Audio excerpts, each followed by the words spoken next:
Thank you, Madam Deputy Speaker. I am grateful for the opportunity to address this topic today, which is of great importance to my constituents in Feltham and Heston, to London and indeed the whole of the south of England. Southern Rail access to Heathrow is a welcome proposal to connect areas that lie to the south of Heathrow to the airport by rail. However, this isn't just about getting people to their plane on time. The right scheme has the potential to transform public transport provision and regenerate areas with some of the highest levels of deprivation, not just in London, but in the country. In the nearby wards in my constituency where this development would take place, Bedfont, Hanworth, Feltham North, Feltham West, over 30% of children live in poverty. To me, it is scandalous, Madam Deputy Speaker, that the world's busiest airport is not connected to South London and the whole of the South, and for want of a few kilometres of track linking Heathrow. We could see this new link linking Heathrow to Waterloo intermediate stations in Hounslow and the whole of the South East and South West. Would my honourable friend give way? I will give way. I'd like to congratulate my honourable friend for bringing this debate, because not only her own constituency would benefit from the proposal, but my constituency too, particularly people living in Chiswick, Brentford, Isleworth and Hounslow. And I would also like to point out to the House that it takes roughly an hour to get from this place to Heathrow Airport by various different routes. One of the slightly longer ones is via Waterloo Station, Feltham and by bus. But with my honourable friend's proposal of a Southern Rail access, one could get from here to Waterloo, here via Waterloo to Heathrow in less than 45 minutes. My honourable friend is absolutely right. If proposals are taken forward, and indeed the Hounslow link, proposed link, which I will be talking through from Feltham via a new station in Bedfont, that could indeed see journey times directly from Waterloo to Heathrow taking around 40 to 45 minutes, depending on which route was chosen, indeed possibly going through my honourable friend's constituency also. So various options to address this missing link have been proposed over the years, such as the airport-led AirTrack scheme, which was dropped in 2010. None have yet proved technically or politically deliverable. In 2011, Network Rail again identified connections to the west and south of Heathrow were a strategic gap in the rail network. The Airports Commission recommended in December 2013 that the DfT instruct Network Rail to conduct a feasibility study as part of their short and medium-term measures to improve airport accessibility, irrespective of airport expansion. In 2015, Network Rail completed their early feasibility study. I wholeheartedly support their strategic objectives, which are as follows. Firstly, to reduce highway congestion at and around Heathrow through an increase in rail mode share and reduce the environmental impact of existing travel patterns. Secondly, to improve productivity and outputs from the UK economy through enhanced local connectivity. Thirdly, to reduce deprivation and increase labour productivity through greater access to employment at Heathrow and in surrounding areas. And fourthly, to connect communities where no reasonable public transport option currently exists. Following a market study, Madam Deputy Speaker, Network Rail identified 4 indicative options through which they concluded that it was feasible to deliver the necessary infrastructure and service patterns. The estimated benefit-cost ratio of this project is extremely high at around 16.4 to 1, representing exceptional value for money. This is pretty much unheard of amongst rail schemes. For comparison, HS2 and Crossrail 2 both have scores in and around a benefit-cost ratio of 2 to 0. However, the work that Hounslow Council has been undertaking into a possible link from Feltham to Heathrow could also unlock huge regeneration, and this proposal was not considered. Today I wish to present the arguments for the suggested option from Hounslow Council's work and seek the Minister's support in getting the Hounslow option onto an equal footing with other indicative options. Following this, I believe that the whole project should be considered a priority by the DfT and for funding to allow it to progress to a full GRIP 1 to 2 assessment. If this was achieved, we might then have a stronger chance also of attracting private finance to help move this project forward. So let me now outline Hounslow's proposal. Hounslow Council last year commissioned its own study from respected transport consultants, WSP, PB, to review the possibility of a new rail alignment between Heathrow Terminal 5 and the South Western Main Line immediately to the west of Feltham Station. This would include a new station at Bedfont in the vicinity of the successful Bedfont Lakes Business Park and near Clockhouse Roundabout on the A30. Hounslow's proposal tries to ensure that this nationally important infrastructure doesn't just deliver passengers to Heathrow. The inclusion of a new station in the Bedfont area, which would be placed on a new spur railway line running from Feltham to Heathrow Airport, would allow for these direct services from Heathrow from London Waterloo. The new station and associated bus routes that would be developed to serve it would enhance the public transport accessibility level of the site from 1, very poor, to around 4, which would be good. In practice, this means a significantly enhanced public transport service, benefiting those who live and work in the area and also opening the potential for sustainable development and much needed housing. Through the work completed at their own cost, Hounslow Council have estimated the benefits cost ratio of a station in the Bedfont area to be between 2.78 and 5 to 1, again representing very high value for money. And Madam Deputy Speaker, the benefits to the community would be enormous. Around 50% of people in my constituency have jobs directly or indirectly connected to Heathrow. A recent local plan master planning exercise undertaken by Hounslow Council identified the potential to create this whole new front door to the airport, unlocked by this new rail alignment and station. This vision is something that is finally starting to put the meat on the bones of what the Heathrow opportunity area, as set out in the London plan, may actually look like. And what is clear is that any significant growth in this area would require new transport infrastructure to be both viable and deliverable. The government therefore has a golden opportunity to deliver a step change to Heathrow's accessibility from the south, to help unlock as well the potential for up to 13,000 new jobs and over 7,000 new homes in London's borders. The Minister will also be aware of the need to curb emissions around the airport, and both in terms of combating climate change and improving air quality. The newly elected Mayor of London, Sadiq Khan, has championed the need to improve air quality even during his first few months in office. Heathrow's submission to the Airports Commission argued that this proposal would also reduce road journeys to the airport by 3%, improving air quality and reducing congestion. I am therefore pleased that Hounslow Council has this year commissioned Network Rail to review their WSP-BB report, advise the Council on its feasibility, run the proposal through their models and highlight the infrastructure and environmental risks as they see it. But it is a shame that we are having to play catch-up. When Network Rail was undertaking its research, local stakeholders were deliberately not engaged in relation to the options being considered by them. Indeed, it was not until after the project's completion that Hounslow Council was informed that their proposal was not being included and would need to be considered separately. I understand that consultation being undertaken by Network Rail at the time was curtailed by the DfT due to potential concerns about the impact on the Davies Commission process. The reasons for this were never very clear. However, it is my personal view that even within the constraints of the Davies Commission, more could have been done to include local voice. I am concerned, therefore, that the process that was undertaken did not make best use of the public money spent. The report published did not achieve as much as it could have done had it engaged with local leaders in a more collaborative manner, and one indeed that they would have been willing to do.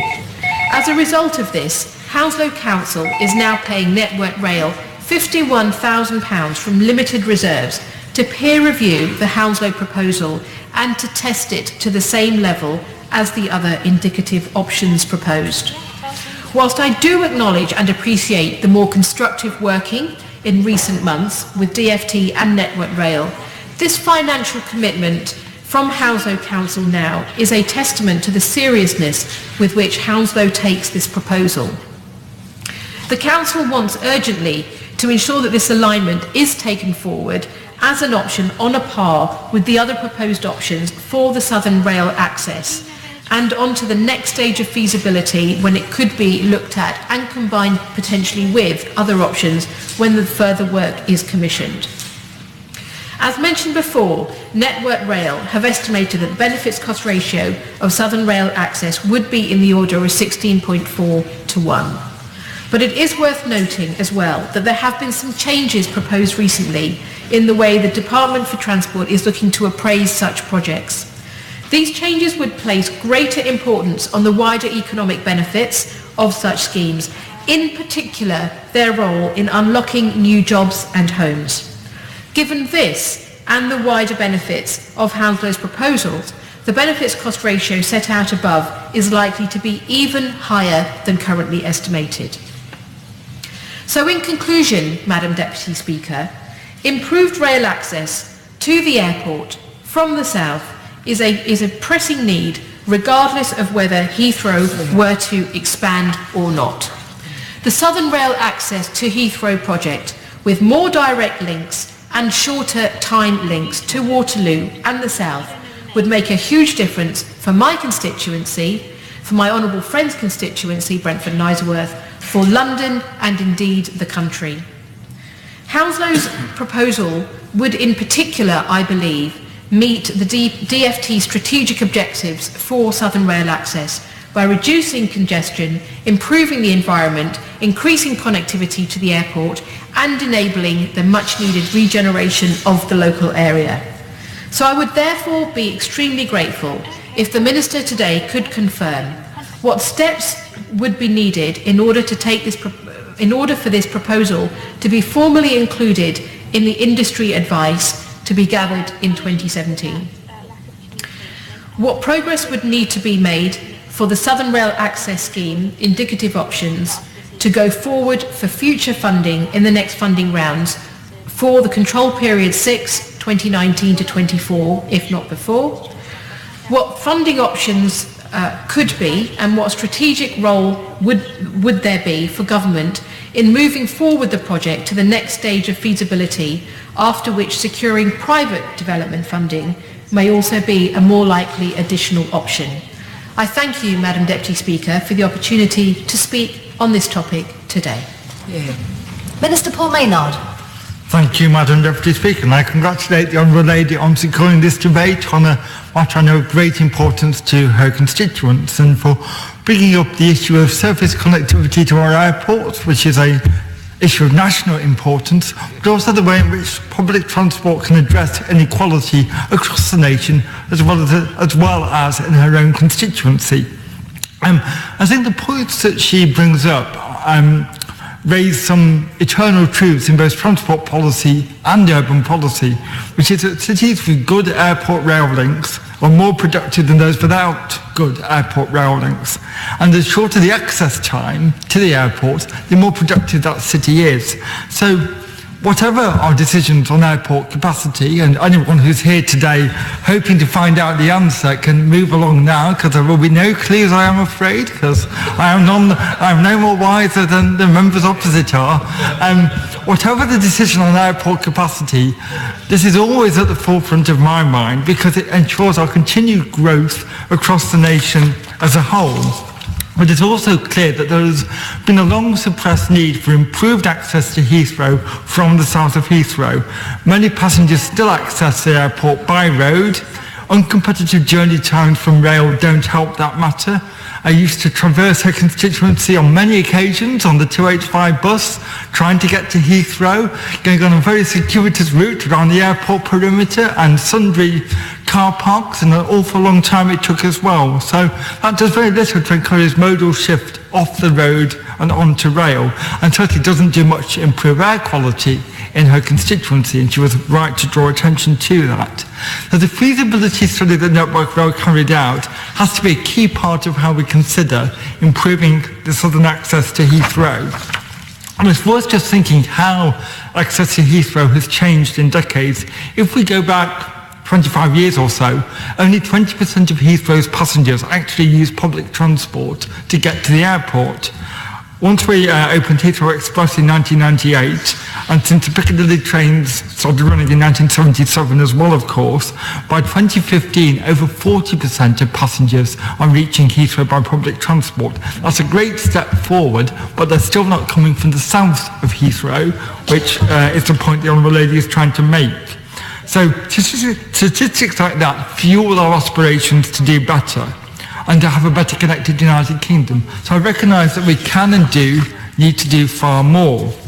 So I take the view that the government has come to power with quite a strong infrastructure mandate, particularly in rail, where customer numbers have doubled, rail freight has grown by 75%, more people travelling by rail than ever before. We're spending $40 billion in investment between 2014 and 2019 to support a larger and more mobile population. And she lives in somewhere that is a key part, not just of her local transport network, but actually an international transport network. But we're under no illusions about what a huge challenge it is. That we have to upgrade a network that in many cases hasn't seen improvements since the era of steam engines in the 1950s. We're trying to fit those improvements into a relatively short time frame as well, on a network used more intensively than ever before.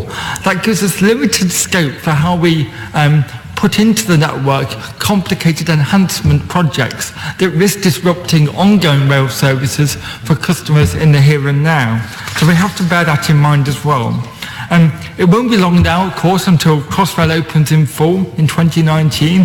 That will bring not just the heart of London's financial district, but much of East London as well, to within 60 minutes of Heathrow. That will dramatically, I think, improve passengers' experience of train travel, with services carrying up to 72,000 passengers an hour through London during the peak periods. And that improvement to service access will be replicated to both Luton and Gatwick, thanks to the Thameslink programme. So we are going to be improving substantially surface access across the UK, and that's one reason why London Travel Watch has identified southern rail access to Heathrow as a particular gap in what we still need to focus on. And that's why Network Rail is developing the proposals it has done on the Western Rail link into Heathrow off the Great Western Railway. And subject to a satisfactory business case, funding in the next control period, and agreement of acceptable terms with the Heathrow aviation industry, that also will open up new journey opportunities by providing 4 trains per hour between Reading and Heathrow Airport. But to return to the southern access to Heathrow, that is certainly at a less mature stage in terms of project planning. But it is absolutely part of our considerations for the long-term strategic vision for the railway. As I just said, the absence of adequate rail infrastructure in this part of London was a key finding in that London Travel Watch report, and we should not forget that. So I'm always conscious that when we talk about infrastructure projects like this, we do tend to focus on the economic benefits to the nation as a whole. And I certainly hear what she says about the regeneration of Bedfont, Feltham and other areas, which I don't doubt for one moment what the Honourable Lady has to say.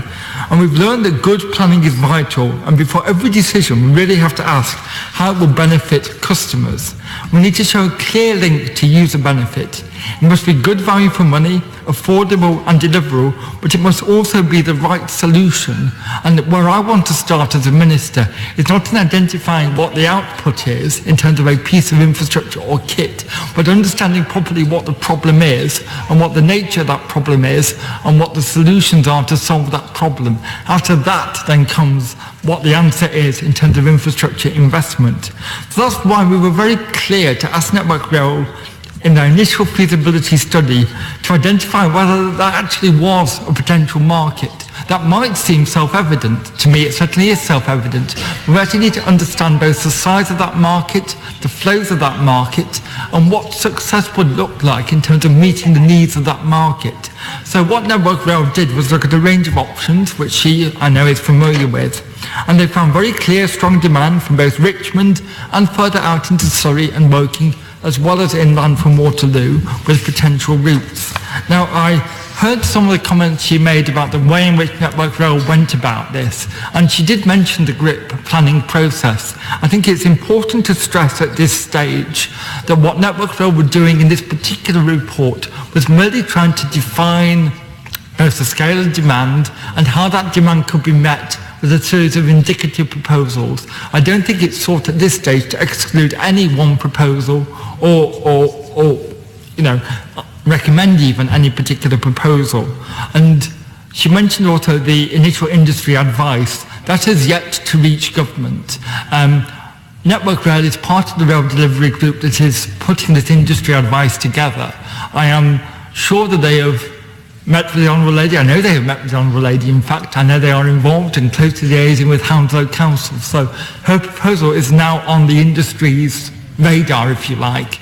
So I have no doubt that they will be considering it as part of what they put in that initial industry advice. That will be a series of choices, options and potential investment opportunities that ministers will be able to consider. Once again, it's about defining the problem, the outputs that could solve that problem, and the varying benefits and disbenefits of a whole range of options. But I recognise that the presentation from Hounslow Council does have merit and has to be included and considered as part of that process. I'm sure the industry will be doing that, and I will look forward to seeing what the initial industry advice has to say before we take our decisions further. And to progress that scheme further, I recognise that additional funding for further development will need to be secured. This will allow Network Rail to develop the potential infrastructure solutions, understand the costs and the outputs of the scheme so that funding decisions can be taken. The Wessex route study, this feasibility study, will be taken into account in the initial industry advice as well as the Hounslow scheme to form a coherent and integrated funding strategy.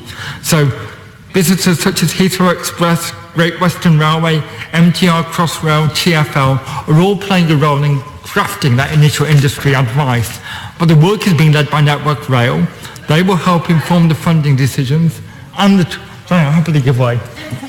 I thank the Minister for giving way, and he's making some important points about the reach of Southern Rail, and I'm listening intently with Southampton Airport in my constituency, hearing about the importance of Wessex route study and the connectivity either to Gatwick and Heathrow, and I would like to see in the work that we're doing around new franchises that we are really being bold in the opportunities that Network Rail has. Well, I thank my honourable friend for that comment. I'm always conscious as a former resident of the Royal Borough of Richmond upon Thames that for many of the residents there, Southampton was an easier airport to reach often than Heathrow for many flights, and with actually better value and more convenience. So I think that, given the physical gap between the two, says a lot about the absence of rail connectivity to Heathrow. So I very much hear what she says in light of the refranchising that will be occurring. In response to the points about Hounslow Council's proposals, I'm delighted they've taken the initiative to develop their own proposals for an engineering solution. I know Network Rail have met with the Honourable Lady and with Hounslow Council to take this forward, providing more expertise to highlight some of the key risks and issues that will need to be considered, as well as evaluating both journey time and train planning proposals. Any proposals to add trains to a network always involve complicated timetabling challenges that certainly elude my limited brain power ability to work out what fits where, so we should always check whether we can fit things on a network before we start to overpromise what we can't deliver. But I welcome that work that's going on. And in the event we can secure additional funding to take this forward to GRIP 1 to 2, we have to consider it alongside other engineering schemes, such as but not limited to those proposals that are also in the Network Rail feasibility study. We have to derive maximum benefit in each and every investment decision we make. We also have to take stock of what we're doing now to lay the groundwork for future investment, and I'm sure she's more than aware of the proposals or the work that's about to start at London Waterloo to vastly expand capacity there, the longer platforms for longer trains at the number of stations on the Reading line. Not yet at Feltham, I know, but there's a complicated issue there with the level crossing that we're working through as we speak. 30 brand new trains, 150 extra carriages, more Crossrail to come, as I said earlier. So I think there's a lot of good news in her constituency in terms of rail investment, but I recognise that there's a particular gap in our network around Heathrow. So I welcome her contribution today. I hope it reassures her that her proposals are certainly on the government's radar, certainly on Network Rail's radar. I look forward to receiving the initial industry advice, and I'm sure once we have wider decisions about South East Airport capacity, this debate will take shape and grow as the weeks progress. So I thank her for her time today. The question is that this House do now adjourn. As many as are of that opinion say aye. Aye. The ayes have it. Order, order.